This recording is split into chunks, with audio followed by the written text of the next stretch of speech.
নমস্কার, নিউজ 18 বাংলা ডিজিটালে আপনাদের সকলকে স্বাগত। আপনাদের সঙ্গে রয়েছি আমি সোনিয়া।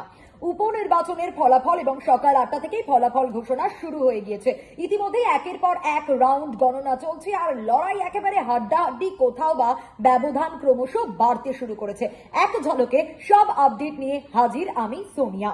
আপনাদের আগে আপডেট দিয়ে দিই, 4 বিধানসভা কেন্দ্রে উপনির্বাচন হয়েছে 10 তারিখ। আজ 13 তারিখ তার ফলাফল বেরোচ্ছে। বাগদা বিধানসভা কেন্দ্র, তারপরেই দেখাবো রায়গঞ্জ বিধানসভা কেন্দ্র, রানাঘাট দক্ষিণ বিধানসভা কেন্দ্র এবং মানিকতলা বিধানসভা কেন্দ্র।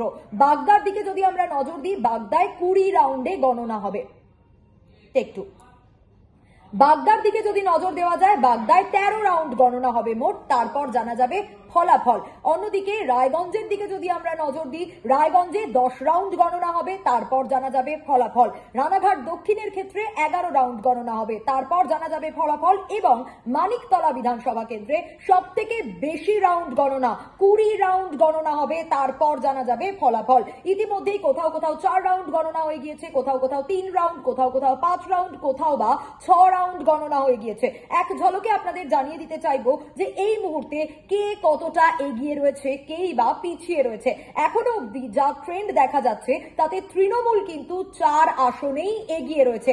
যেখানে লোকসভা নির্বাচনের দিকেও যদি আমরা নজর দিই, তাহলে 3 আসনে বিজেপি এগিয়ে, কিন্তু সেই জায়গায় একমাত্র মানিকতলা আসন যেখানে তৃণমূল এগিয়েছিল, বাকি 3 আসনে কিন্তু বিজেপি এগিয়েছিল। শেষ পর্যন্ত কি হয় সেটা তো সময়ই বলবে, যে বিজেপি তাদের 3 আসন ধরে রাখতে পারে, নাকি আসন সংখ্যা কমে, নাকি একেবারেই কমে যায়।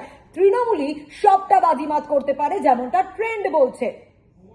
বাকিটা জানার জন্য আর কয়েকটা ঘন্টা আমাদের অপেক্ষা করতে হবে, কিন্তু একে একে জানাই, ইতিমধ্যে বাগদার দিকে আমরা নজর রাখবো।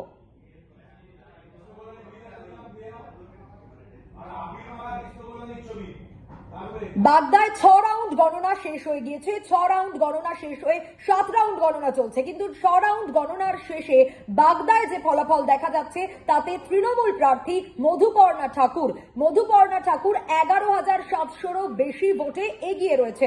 অন্যদিকে যদি আমরা রায়গঞ্জের দিকে নজর রাখি, তাহলে কৃষ্ণ কল্যাণীর ওপরেই ভরসা রেখেছে তৃণমূল। রায়গঞ্জে 10 রাউন্ড গণনা যেমন আপনাদের বলছিলাম, কৃষ্ণ কল্যাণী 4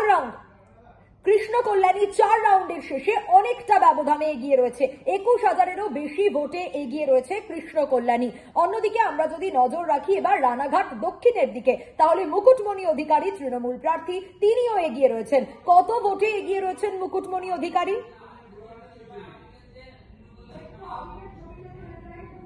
পঞ্চম রাউন্ড গণনার শেষে 13,200-রও বেশি ভোটে এগিয়ে রয়েছেন মুকুটমণি অধিকারী। আর মানিকতলা, যেখানে তৃণমূল প্রার্থী সুপ্তি পাণ্ডেও কিন্তু এগিয়ে রয়েছেন। পোস্টাল ব্যালট কাউন্ট শেষ হয়ে গিয়েছে, সেখানেও সুপ্তি পাণ্ডে এগিয়ে রয়েছেন। সুপ্তি পাণ্ডে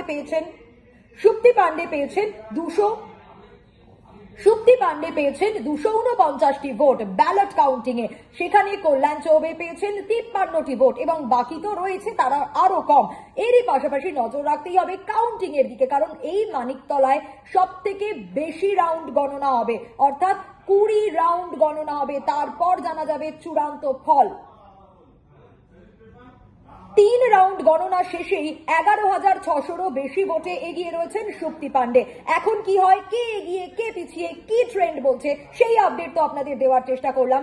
আর কিছু মুহূর্তের অপেক্ষা, কয়েকটা ঘন্টার অপেক্ষা, তারপর চূড়ান্ত ফলাফল নিয়ে আসবো আপনাদের কাছে।